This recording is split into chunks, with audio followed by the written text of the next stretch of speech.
الحمد لله الواحد الأحد الفرد الصمد الذي لم يلد ولم يولد ولم يكن له كفوا أحد.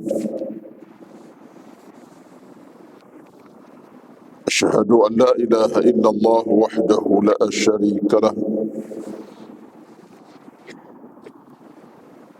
وأشهد أن محمدا عبده ورسوله. ربنا عليك توكلنا وإليك أنبنا وإليك المصير.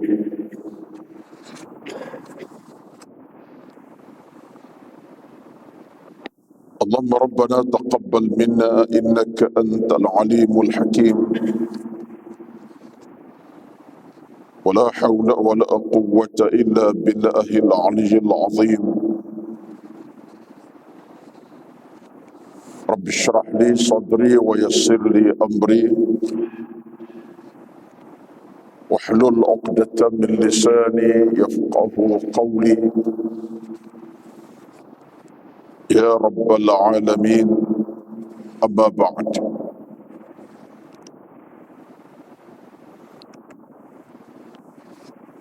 أعوذ بالله من الشيطان الرجيم. بسم الله الرحمن الرحيم.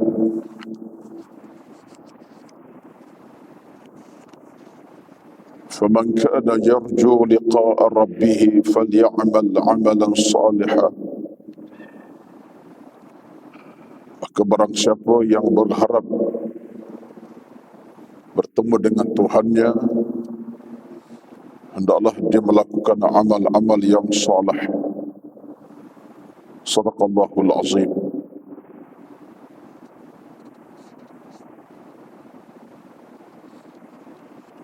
Yang hormati yang dikasihi Al-Fadhil Tuan Nasir,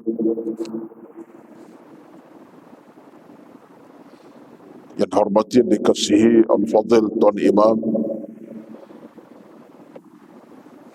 yang hormati yang dikasihi seluruh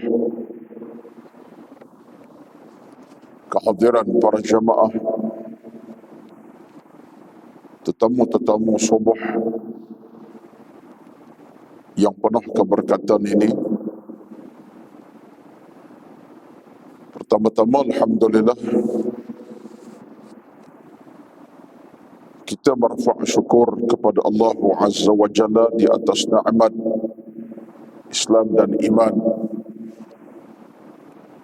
yang masih bertepak dalam sanubari jantung hati kita sampai ke saat ini. Kita masih dapat melakukan ibadat-ibadat dalam keadaan kita semakin menghampiri dan mendekati Allah Azza wa Jalla dengan penuh kesungguhan, dengan penuh keinsafan, supaya mana-mana hati yang keras menjadi lembut, mana-mana hati yang buruk menjadi baik, mana-mana jiwa yang kontang menjadi jiwa yang penuh dengan cahaya, dan mana-mana kehidupan yang penuh dengan noda dan maksiat kembali kepada iman dan amal dengan izin Allah Azza wa Jalla. Itulah sebahagian daripada perjuangan kehidupan yang sedang kita lalui malam dan siang, pagi dan petang. Karena akhirnya kita insaf, kita sedar bahawa kita benar-benar akan kembali kepada Allah Subhanahu wa ta'ala. Dan bila kita kembali kepada Allah Azza wa Jalla, pastilah kita ingin kembali kepada Allah dengan amalan, dengan iman dan amal, dengan penuh di dada kita kebaikan-kebaikan, bukan tangan yang kosong, bukan jiwa yang kosong, hati yang kosong. Satu dalam Al-Quran Allah sebut dengan nyata dan jelas dalam satu ayat, yauma la yanfa'u malun wala banun illa man atallaha biqalbin salim. Pada hari akhirat nanti tidak ada gunanya harta benda dan anak pinak kecuali illa man atallaha biqalbin salim, mereka yang datang menghadap Allah dengan penuh keimanan di dadanya, dengan hati yang penuh keimanan, dengan hati yang penuh cahaya keimanan, dengan hati yang penuh dengan ketakwaan kepada Allah Azza wa Jalla. Itulah bekalan kita. Justru tuan-tuan dan puan-puan yang dirahmati Allah sekalian, pada pagi ini dalam suasana subuh yang berkat, dalam suasana pagi yang tenang dan penuh keceriaan ini, malah sama-sama kita mengambil kesempatan untuk kita bermuhasabah, merenungi. Kita lihat kembali, semak semula dengan nilai muhasabah yang benar-benar mengisafkan kita, menyadarkan kita. Kerana satu di antara cabaran yang kita hadapi dalam hidup ini ialah kelalaian, kecuaian, kelupaan. Lalai, cuai, lupa adalah penyakit yang kita hadapi. Dan hakikatnya penyakit lalai, cuai, lupa ini, kalau ikut kepada pandangan Al-Imam Al-Ghazali, dikata penyakit yang paling berbahaya, yang paling berbahaya sekali, kan kesannya amat-amat parah dalam kehidupan beragama. Lalai, lupa, cuai, penyakit yang paling berbahaya. Kesannya dia akan suatu masalah besar dalam kehidupan beragama kita. Jadi pada pagi ini, dalam kesempatan masa yang terbatas, sekitar 50 minit lebih kurang pada pagi ini, saya cuba untuk mengajak tuan-tuan dan puan-puan semua menghayati beberapa pandangan kalam bicara para ulama kita salafun salih yang bercakap tentang persoalan membina kehidupan bertakwa, bagaimana caranya. Di antara satu perkataan yang boleh diambil sebagai peringatan bersama pada pagi ini secara muqaddimahnya ialah kata-kata yang datang daripada Abu Bakar As-Siddiq radhiyallahu anhu. Abu Bakar As-Siddiq seorang sahabat yang cukup hebat, yang cukup sempurna akhlak dan ilmunya. Sahabat yang cukup Nabi senangi dan Nabi kagumi. Sahabat yang cukup disenangi Nabi, dikagumi Nabi SAW. Abu Bakar As-Siddiq yang pernah berkata kata-kata yang ringkas, padat, dan saya suka bawa kata ini sebab kata-kata ini adalah pembuka pintu keluasan dalam kehidupan beragama kita. Apa kata Abu Bakar? Abu Bakar berkata, man dakhala al-qabra bila zadin faka'annama rakiba al-bahra bila safinatin. Abu Bakar berkata bahawa man dakhala al-qabra, siapa yang masuk ke liang lahat, ke kubur, masuk ke liang kubur bila zadin, tanpa sebarang bekalan, tanpa ilmu, tanpa iman, tanpa amal soleh, dia masuk ke kubur tanpa semua itu, kosong, amal solehnya, kosong daripada agama dan imannya. Faka'annama rakibal bahra bila safinatin, diibaratkan oleh Abu Bakar seolah-olah dia merentasi laut yang dalam tanpa menaiki kapal. Dia seolah-olah merentasi laut yang dalam tanpa menaiki kapal, sekadar berenang dengan kekuatan yang dia ada.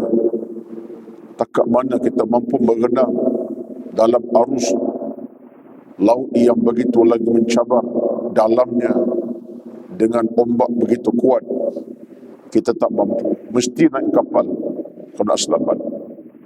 Bila kita naik kapal, kita boleh merentasi laut itu mungkin bulan-bulan, mungkin berbulan-bulan tengah-tengah lautan, walaupun dalam macam mana, kerana kapal adalah penyelamat kepada kita dan membawa kita dalam keadaan selamat sejahtera.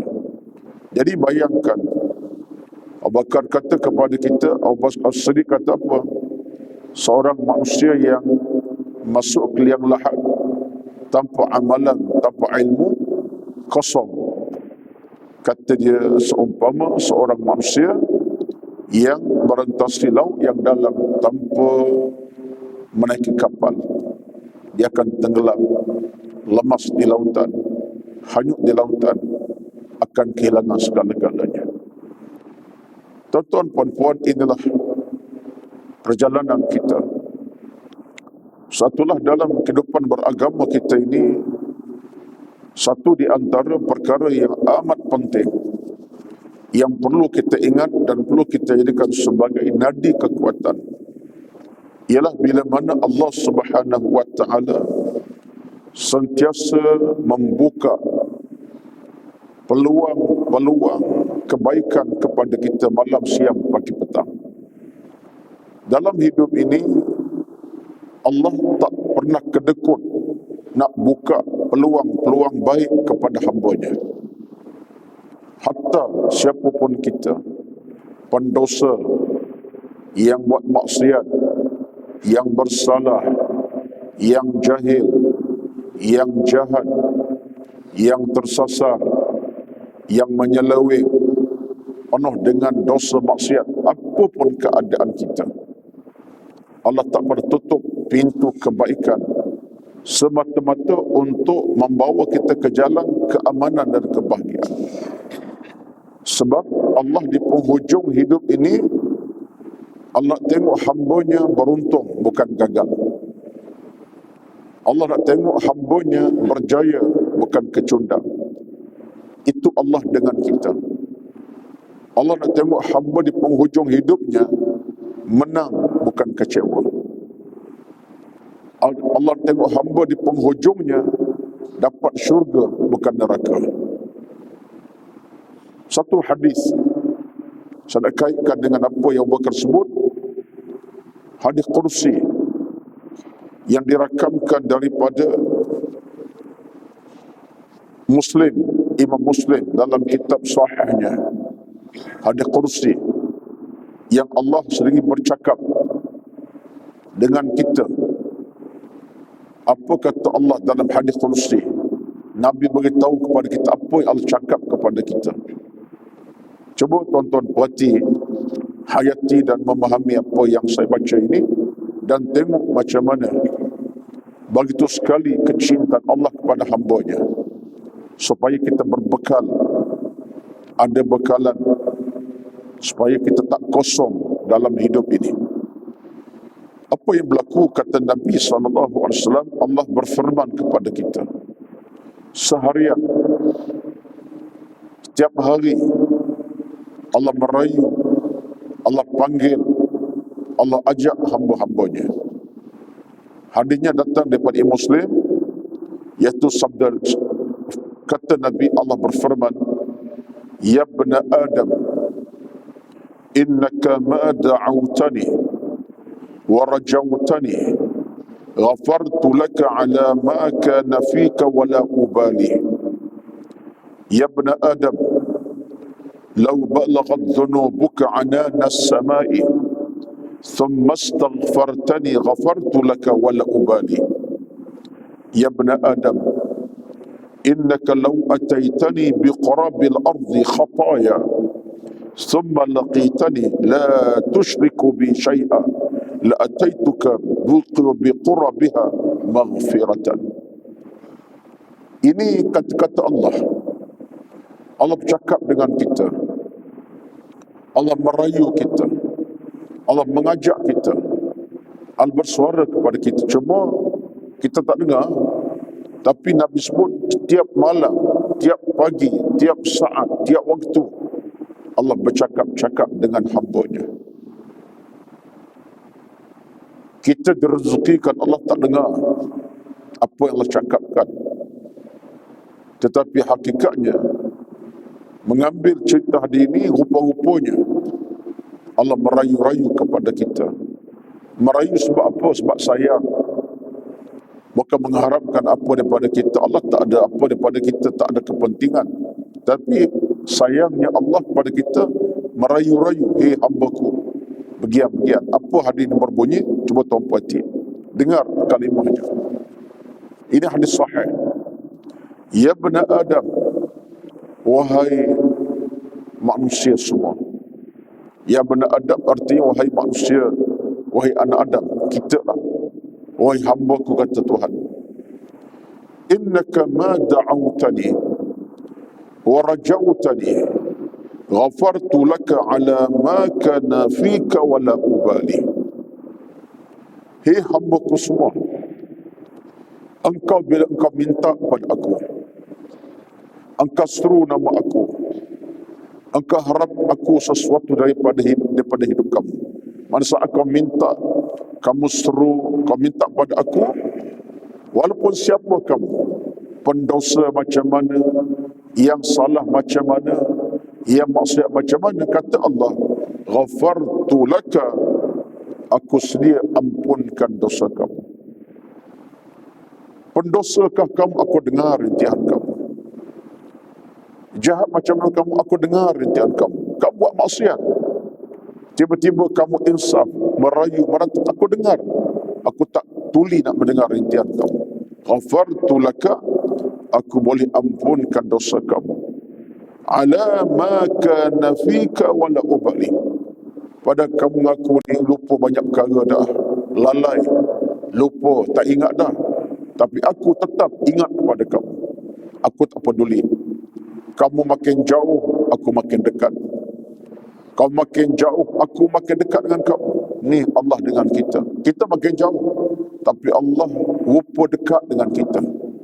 Dekat macam mana? Dekat sebab Allah nak dengar rintihan hamba yang buat silap ini. Bila-bila masa, sahaja bila disebut keampunan, aku akan terima terus. By cash, jam itu juga. Ini kata Allah kepada kita. Subhanallah, tuan-tuan. Saya bila baca hadis, dah lama baca hadis ni. Bukan hari ni, dah lama baca, dah dalam tafsir. Saya terasa dalam denyutan jantung hati saya, sifat Allah dengan hamba-Nya terlalu hebat. Tak sama sifat kita sama kita sebagai hamba. Kita sama kita. Hatta mak dengan ayah, mak dengan mak, mak dengan anak. Hatta anak dengan mak. Padahal anak mak ni memang tak ada orang yang dekat sangat. Anak dan mak, apa lagi yang jauhnya. Ibu lahirkan anak, tu anak dia. Tapi tak sampai tahap Allah dengan hamba-Nya. Seorang ibu dengan anak, bila anak buat silap, bila anak buat kesilapan, marah-marah sungguh. Ada yang kadang-kadang sampai tahap putus hubungan terus. Tak halal, tak akan halal, tak terima. Ada putus hubungan kasih, sehingga tak pergi mari, tak bertegur siapa puluhan tahun. Itu manusia dengan manusia. Padahal anak dengan mak, ayah dengan anak tak patut macam, tapi berlaku. Sehingga anak pulau ayah maknya sampai puluhan tahun. Mak kadang-kadang tak tegur anak sampai begitu lama. Sebab kemarahan itu menebal. Tapi Allah tidak begitu. Allah walaupun marah murka kepada kita sekalipun, kata Tuhan, wala ubali, aku tak peduli, aku sayang pada kamu. Kau makin jauh, aku makin dekati. Kau makin jauh perjalanan, aku makin dekat kau. Maknanya Allah menanti masa hambanya nak pulang kepadanya semula. Tuan-tuan, tuan-puan yang dirahmati Allah sekalian, saya terbaca satu peristiwa baru dalam sekitar minggu lepas. Kerana nak ceramah ni baca banyak sikit bahannya. Ada satu cerita berlaku di zaman tabi'in, dirakamkan dalam ahwal, cerita-cerita orang-orang yang berdosa, ahlul ma'asi, makna ahli-ahli pendosa lah. Al-ma'asi makna pendosa-pendosa. Berlaku satu zaman tabi'in. Ini direkodkan dalam beberapa cerita yang bersabit dengan pendosa tadilah.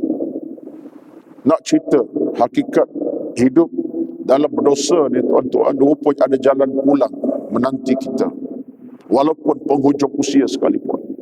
Cerita begini, bagaimana seorang pemuda dikatakan syabun nasya'a fi ma'asiyatin.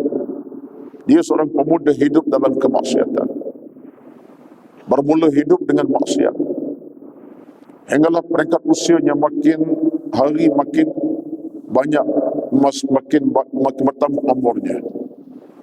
Mazala fi maksiatan, darjah tersebut tetap dalam kemaksiatan. Lam yusalli wa lam yuzakki wa lam yadhkurullah. Tak ada apa dalam hidupnya, tak sembahyang, tak tak berzikir, tak apa. Walam yuzaki, tak pernah nak berzakat harta benda, tak pernah menyumbang. Walam yatasaddaq, makna teruk sangatlah. Dia lahir-lahir dalam kemaksiatan, membesar kemaksiatan sampai ke usia tua, sepatah pun tak pernah ucap nama Allah. Memang melampau sangat. Tetapi riwayat dalam cerita tersebut kebetulan dihidup di zaman seorang yang pada seorang alim. Seorang alim ini dengan kealimannya dia kenal pemuda yang tak pernah beribadat ini. Dia kenal orang muda sampai ke tua ini, dan orang alim ni pun di zaman tu. Dia memerhati orang ni daripada usia bagian muda sampai usia makin meningkat, tak pernah buat kebaikan. Satu hari pemuda ini Allah uji dia dengan sakit. Usiba bimaradin, dalam cerita disebut dalam bahasa Arab, cerita bahasa Arab ni, usiba bimaradin, diuji dengan sakit menyebabkan dia tak boleh nak bergerak, tak boleh nak melangkah, sakit. Lalu si alim yang duk lama perhati dia ini datang menziarahinya. Datang menziarahinya, dan seawal alim itu datang menziarahi pemuda yang sedang tenat sakit ni dalam keadaan tiada siapa bantu lagi dah. Kebetulan pula dia keseorangan, orang lain tak cuba dekatinya, keluarga pun tak nak. Memang jahat sangat dengan jahatnya itu, sebab menjadi orang tak suka dengannya dan keluarga tak suka. Tak tahu nak cerita apalah tuan-tuan. Boleh berlaku kepada kita dalam hidup kita pun ada macam tu agaknya. So orang kalau jahat sangat, siapa tak suka? Orang cemuh dan jemu, bahkan keluarga pun tak seronok, tolak teruslah. Lalu ketika sakit usibah marad ini, ulama datang ziarahnya. Kali pertama dia ziarah, dia datang dengan ucapan salamullahi alaika. Dia bagi ucapan yang mudah terdengar, terkejut. Sebab kata ulama ini, salamullahi alaika, Allah selamatkan kamu, Allah sejahterakan kamu. Salamullah maknanya Allah selamatkan kamu. Dia bagi salam lah, dia tambah lagi dengan salamullahi alaika, Allah selamatkan kamu. Orang ini daripada muda, dia sekarang umur meningkat lah ni. Orang yang sakit ini, yang tak pernah buat ibadat ini, dia dengar kata, dia terkejut. Dia kata, inilah kali pertama ada orang doakan aku kebaikan. Tak ada orang doa kebaikan melainkan orang ini. Dia pun tanya, siapa kamu? Dia tak kenal. Mana kenal orang alim sebab dia tak pernah kenal kebaikan agama, tak pernah suruh masjid. Mana kenal orang ustaz, tak kenal tu imam. Orang tak kenal suruh masjid, mana kenal tu imam. Selisih berjalan tak kenal. Pada imam tu, itulah imamnya. Subuh buat imam tu lah, zuhur imam tu. Tapi kerana tak ke masjid, tak kenal. Selisih. Sambil bisik lemak pun tak kenal dia. Cuba kalau kita kenal dari jauh, kita angkat tangan. Ustaz Imam, sihat nak ke mana tu? Jom, mari kita makan bersama.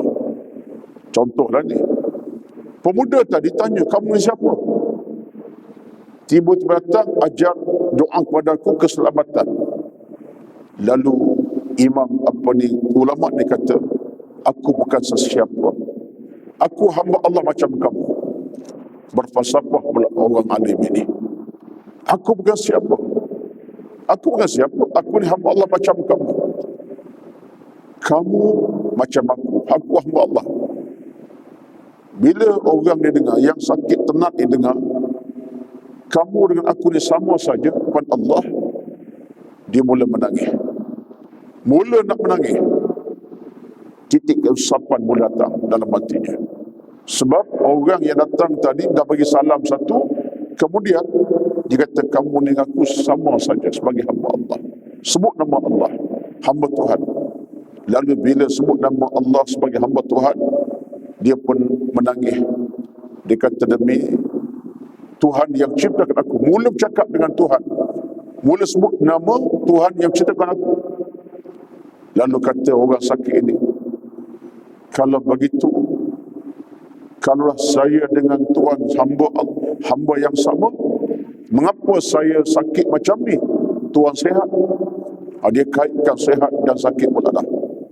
Kenapa Tuhan sihat? Ulama ni sihat, dia sakit. Kenapa Tuhan nampak sihat? Saya sakit. Lalu ulama ni kata, sebenarnya sihat dan sakit bukan milik kita, milik Tuhan pencipta. Sebab Tuhan pencipta lah memiliki segala perkara. Dialah beri kesembuhan, dia beri penyakit. Dan aku yakin kamu akan sembuh. Kamu tak akan terlantar macam ni. Bila orang sakit tu kata kamu akan sembuh, tak sakit macam ni, dia pun angkat kepala sikit seolah mendongak. Dia kata, siapa yang boleh sembuhkan aku? Aku tak ada sesiapa dalam hidup ini. Lalu kata ulama ini, Allahu Rabbi wa Rabbuk, fahuwa yashfika wa yashfini. Allah Tuhanmu, Tuhanku boleh sembuhkan aku dan kamu. Tuan-tuan, puan-puan, akhirnya setelah beberapa kali bertemu dalam, dia tengah sakit lagi ni, tapi ulama ni di sumber riwayat tak pernah miss, datang jumpa. Akhirnya satu hari ulama datang dengan kata-kata yang cukup berbekas di hati yang sakit ini. Apa ceritanya? Inilah yang dibawa oleh ulama tadi. Ulama tadi sampai satu ketika dah acap kali dia ziarah dulu, dia tak hukum apa, dia ziarah, dia bersatu hari dia bawa satu perkataan yang berkait dengan hadis yang saya baca pada pagi ini. Dia baca kepada orang sakit, dia kata apa? Allah Tuhan kamu tak pernah tinggalkan kamu. Allah Tuhan kamu tak pernah jadikan kamu kesepian, keseorangan. Dia tak pernah jadikan kamu kejauhan seorang-seorang. Makin kamu jauh, Allah makin dekat dengan kamu. Kamu makin hari makin tak kenal dia makin kenal kamu. Pemuda tadi, ialah dia sebagai orang muda pada awalnya begitu. Orang tadi bila sebut macam tu, dia dah mula insaf. Dia mula meratap, mula menangis. Dia tengah sakit ni. Lalu ulama tadi pun baca hadis ini. Ya bena Adam, wahai anak Adam, innaka ma da'awtani warja'utani. Ini hadis baca separuh lagi ni. Baru sakit pun ni. Dia baca yang ini. Allahu Akbar, tuan-tuan dirahmati Allah sekalian. Rupa-rupanya Allah Maha Kaya menginsafkan si sakit tadi. Dia mula sebut kalimah. Apa dia? Allah, Allah, Allah, Allah. Yang sejarah hidup tak pernah sebut nama Allah. tak pernah sebut kalimah Allah Azza wa Jalla, zikir tak pernah baca Quran. Tapi dia mula sebut Allah, Allah, Allah. Kebetulannya alim yang besar ini, dia mula meratap, menangis, makin sampaikan dosa. Yang tak pernah solat sembahyang zikir ni, banyak maksiat. Kalau jingan sakit, akhirnya riwayat menyatakan, saya baca riwayat itu, katanya orang ini Allah beri kesembuhan. Dan bila beri kesembuhan, dia menjadi pembantu setia kepada ulama ini kemudiannya. Allah berikan rezeki kesihatan, kemudiannya menjadi pembantu kepada ulama ini. Duduk dengan alim ini, ulama ini, sampai ke saat dia meninggal dunia sebagai seorang yang ala wishkil alim. Kata dalam bukunya, dia pun hampir-hampir alim. Makna kesan dia dengan ulama ini sebagai pembantu dia, kesan seolah dia pun alim sama. Ala wishkil alim maknanya hampir-hampir itu orang alim juga. Rezeki. Riwayat ini didatangkan daripada cerita pendosa dalam agama. Jadi tuan-tuan, ni Allah tak pernah mungkir janji kepada kita. Suatu kata Allah dalam hadis ini, kita sambung balik. Ya bani Adam, wahai manusia, law balagat dhunubuka ananas sama'i, kalaulah dosa kamu sampai ke puncak langit. Ni dosa ni, kata Tuhan, law balagat dhunubuka ananas sama', kalau dosa kamu ni banyak sampai puncak langit. Maknanya puncak langit ni nak cerita begitu tinggi, besar dosa kamu, banyak sangatlah sampai ke langit. Dosa kita ni secara mudahnya tak nak begitu, tetapi nak cerita besar dosa kamu hatta puncak langit sekalipun, summa astaghfartani ghafartu laka wala ubali.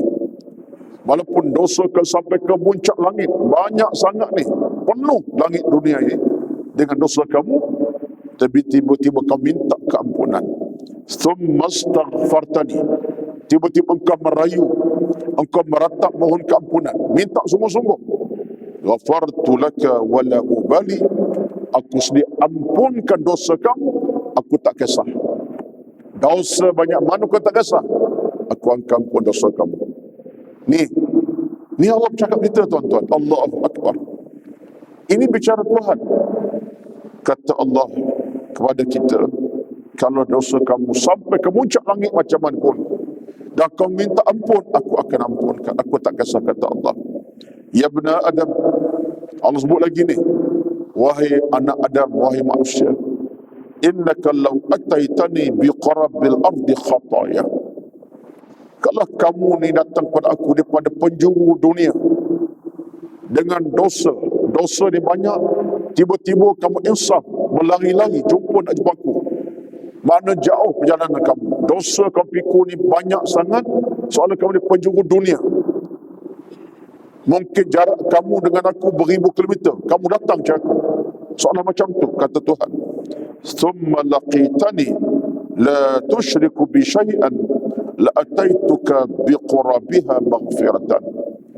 Kamu duduk jauh, tapi kamu insaf berjalan, seolah berlari berjalan beribu kilometer nak cari aku, minta ampun, aku akan rapati kamu, kata Allah Azza wa Jalla. Dengan dosa banyak mana jauh kamu berjalan, aku akan rapati kamu, kata Tuhan. Summa laqitani, kamu jumpa aku akan dekati kamu. Makna kata Tuhan, la ataituka, aku akan dekat dengan kamu. Letih kamu macam mana, aku yang lebih nak pada kamu. Maksudnya, la ataituka, aku datang, aku akan segera jumpa kamu. Tuan-tuan, hadis ni kita letak kat mana ni tuan-tuan? Nak tak di mana ni? Di sini, dalam jiwa hati, dalam jiwa raga kita, dalam kenyataan hidup ini. Ya Allah, betapa Allah sayang kepada kita, betapa Allah rindukan kepada kita, betapa Allah terlalu sayangkan kepada kita. Pernah Allah bencikan hamba-Nya? Tak ada manusia Allah benci dalam hidup, tak ada. Tak ada orang yang Allah kata aku dibencikan kamu, aku tak suka, tak ada. Ini semua bayangan-bayangan besar, tuan-tuan. Saya baca hadis ini, minta maaf, saya bukan nak menangis. Tapi saya rasa hadis ini begitu berkesan dalam jiwa kita. Allah bicara dengan kita begitu sekali kerana sayangnya kepada kita, kerana begitu rindukannya kepada kita. Ya Allah, ya Tuhan kami, kita bercakap pada Allah melihat kita semua. Allah melihat kita semua, tuan-tuan. Allah melihat kita. Allah tahu rahsia hati kita. Allah tahu kesilapan kita. Allah tahu dosa-dosa kita. Allah tahu di mana kekurangan kita. Allah tahu di mana kesalahan-kesilapan kita selama ini. Kecil ke besar, kita makin jauh, makin dekat, Allah tahu. Tapi ingat, dengan hadis ini Allah kata apa? Aku sedia terima kamu, bahkan aku datang pada kamu. La'ataituka biqurabiha maghfirah. Aku datang berkenan bawa keampunan. Aku bawa fail keampunan. Kerana minta apa? Aku beri sekarang.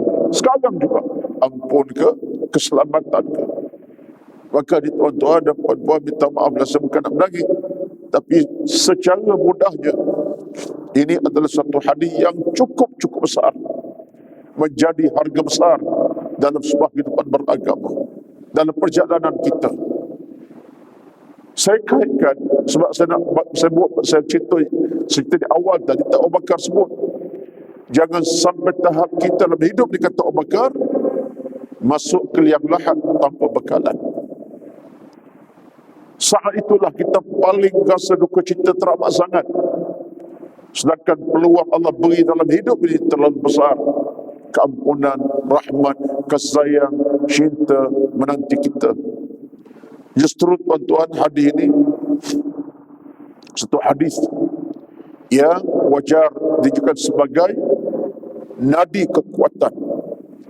Tak boleh ingat nas, tak apa, ingat makna tadi.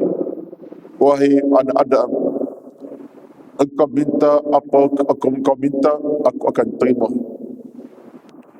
Aku akan beri apa kau minta. Minta keampunan, aku akan beri. Wahai anak Adam, kalau dosa kamu sampai ke puncak langit sana sekalipun, begitu besar dosa kamu, begitu banyak dosa kamu, engkau minta ampun, aku akan ampun, aku tak kisah.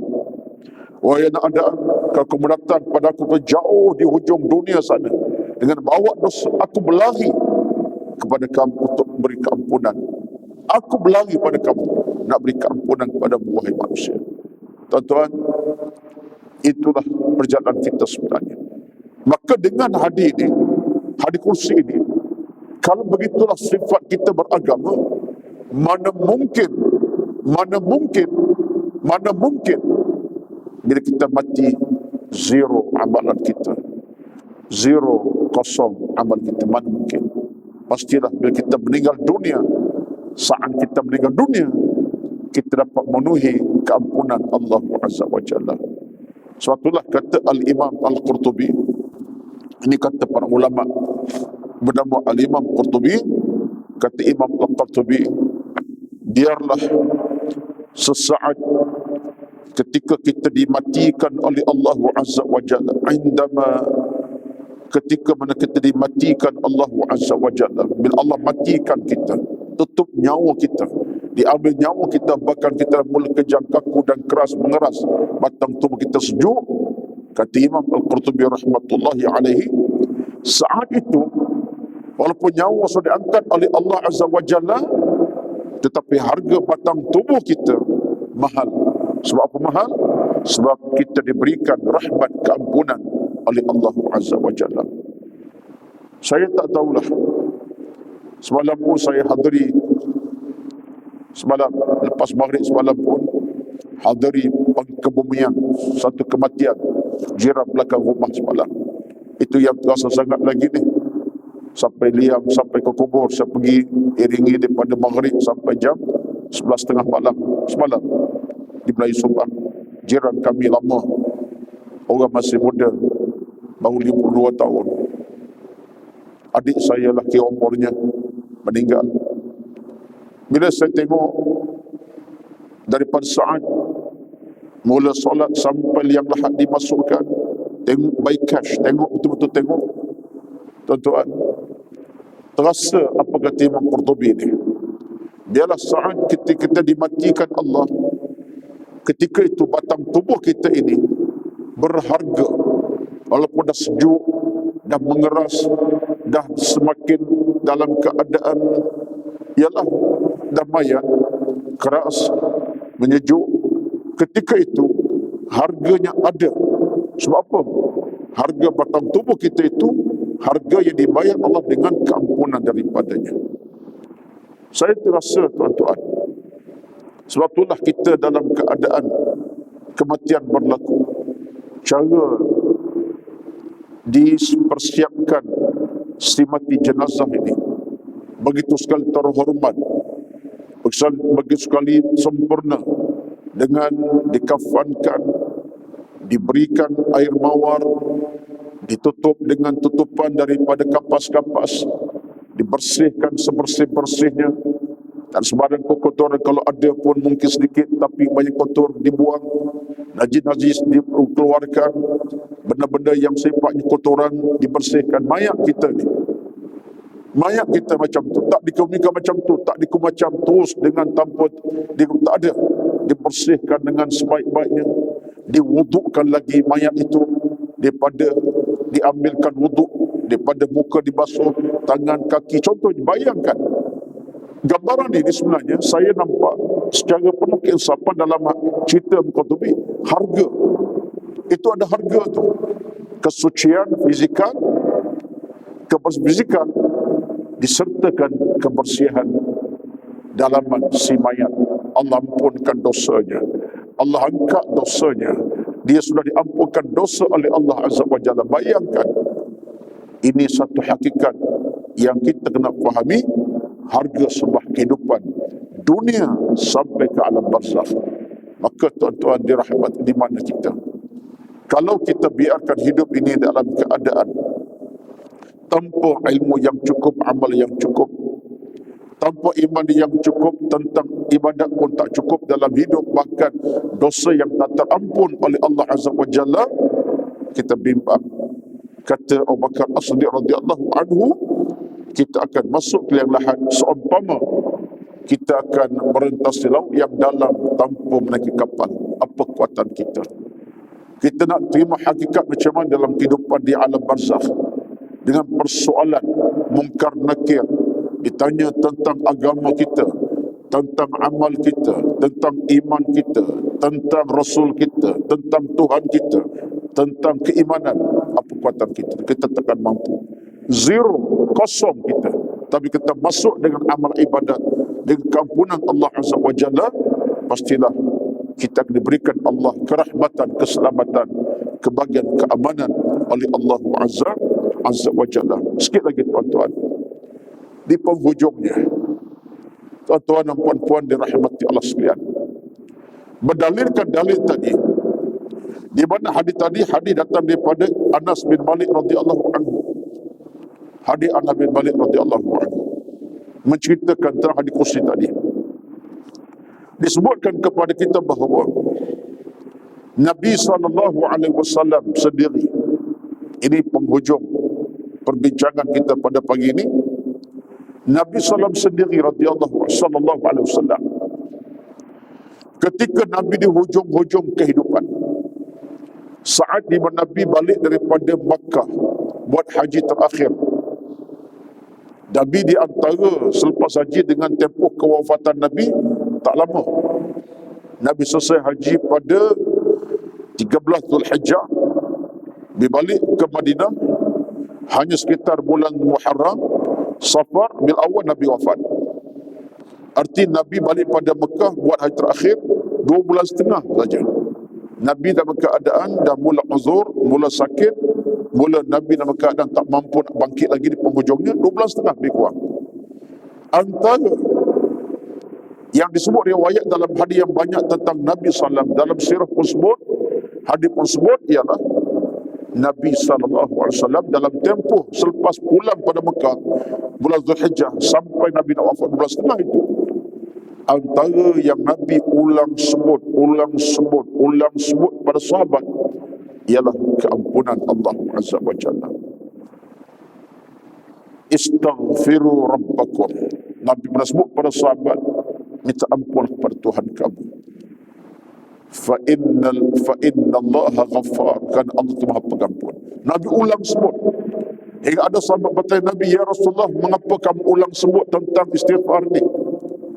Kata Nabi SAW, aku bercita-cita. Ni aku bercita-cita, kata Nabi, nak mati dalam keampunan Allah. Aku nak tengok kamu sama penghujung kamu dalam keampunan Allah Azza wa Jalla. Tuan-tuan, sejarah yang panjang, saya nak ambil nas saja, cerita saja, nak menunjuk kepada kita. Nabi SAW di penghujung usia bagi 2 bulan setengah selepas balik pada Mekah ni, Nabi nampak, sangat-sangat Nabi nampak jalan hidup yang paling selamat ialah mohon ampun kepada Allah Azza wa Jalla. Sedangkan Nabi dosa tak ada. Nabi bersih pada sebarang dosa dan maksiat. Nabi tak ada calik dosa walaupun seinci, tak ada. Nabi tak buat dosa walaupun secalik inci dosa, apalagi dosa besar, sebab Nabi bersih sebersih. Tapi Nabi tunjuk pada sahabat jalan kemenangan kamu dengan Allah bila mohon ampun kepada Allah Azza wa Jalla. Sampailah penghujung hidup Nabi atas ribaan Aisyah radhiyallahu anha. Atas ribu Aisyah penghujung Nabi, atas ribu Aisyah, dan mati ribu Aisyah pun Nabi pada pagi itu, dalam riwayat sebut Nabi ulang sebut kalimah istighfar sampai dikatakan Aisyah, ya Aisyah, tutuplah hidup kamu dengan istighfar. Aku tak mampu selamat kamu, tapi Allah boleh selamatkan kamu. Tuan-tuan, puan-puan dirahmati Allah sekalian, mudah-mudahan apa yang kita bincang pada pagi ini, walaupun ringkas sekitar 20 minit, sekadar itu memadai untuk sama-sama kita ambil langkah bijak dalam kehidupan beragama kita. Kerana warna hidup ini, tuan-tuan, mesti diwarnakan dengan hal demikian. Kita nak demikian supaya dalam kesibukan kita, dalam kelelayan kita, dalam kealpaan kita, ada titik-titik yang boleh masuk segera, iaitu dengan keampunan daripada Allah Azza wa Jalla. Kita bukan menunggu masa Allah uji dengan sakit demam baru nak kita minta ampun. Kita bukan menunggu masa Allah uji kita dengan kepayahan meminta ampun, bukan. Kita nak ambil kesempatan segera dengan maksud yang lain sebelum Allah uji kita pelbagai ujian yang mendatang. Kita tak tahu tuan-tuan. Hari ini dalam urusan hidup beragama ni, tuan-tuan, kita tak tahu usia kita bila kita akan mati, tutup urusan hidup, kita tak tahu. Seawal usia baru 50-an Allah ambil nyawa, seusia awal 30-an Allah boleh menyawa, macam-macam cerita. Batulah saya sebut ini bukan apa, mudah-mudahan Allah sentiasa berikan kita kekuatan hati yang semakin bersih, jiwa yang semakin tenang, iman semakin mendalam, amalan semakin kokoh, jiwa kita makin mantap, iman kita makin baik, amal kita makin banyak, dan redha Allah mendekati kita insya-Allah. Itu yang kita harapkan. Ya Allah, ya Tuhan kami, redhalah kami, rahmatilah kami, terimalah kami ya Allah. Innaka mujibus sa'ilin, kal Tuhan kami yang mendengar rintihan hamba-hambanya. Allahumma rabbana taqabbal minna innaka antal alimul hakim. Bismillahirrahmanirrahim. Alhamdulillahi rabbil alamin. Wassalatu wassalamu ala rasulil amin wa ala alihi wa ashabihi ajma'in. Allahumma ya Allah, ya Tuhan kami, Tuhan kami yang maha mendengar lagi maha mengetahui. Allahumma taqabbal minna, terimalah kami ya Allah, innaka ala kulli syai'in qadir. Terimalah kami ya Allah, kal Tuhan yang maha berkuasa atas semua perkara, semua keadaan, semua hal. Allah manawwir qulubana bil iman, cahyakan hati kami dengan iman. Allahumma rabbana taqabbal minna, terimalah kami, innaka antallahul wahidul ahad. Engkau Tuhan kami, Tuhan yang Maha Esa, Allahus Samad, Allah tempat mohon bantuan dan pertolongan. Allahumma rabbi yassir umurana, permudahkan semua urusan amal ibadat kami. Allahumma ahyina bil iman, hidupkan kami dengan dalam iman. Wa amitna bil iman, dan matikan kami dalam keimanan.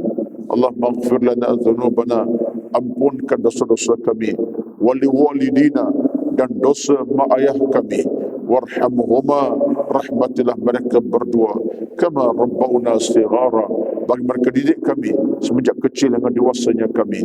Rabbana atina fid dunya hasanah, ya Tuhan kami, berilah kepada kami keampunan-Mu ya Allah, dan jauhkan kami sebarang bahaya bala bencana. Wassallallahu ala sayyidina Muhammad wa ala alihi wa ashabihi ajma'in. Subhana rabbika rabbil izzati amma yasifun, wa salamun ala al-mursalin, walhamdulillahi rabbil alamin. Taqabbal Allahu minkum, taqabbal ya karim. Wassalamu alaikum warahmatullahi wabarakatuh.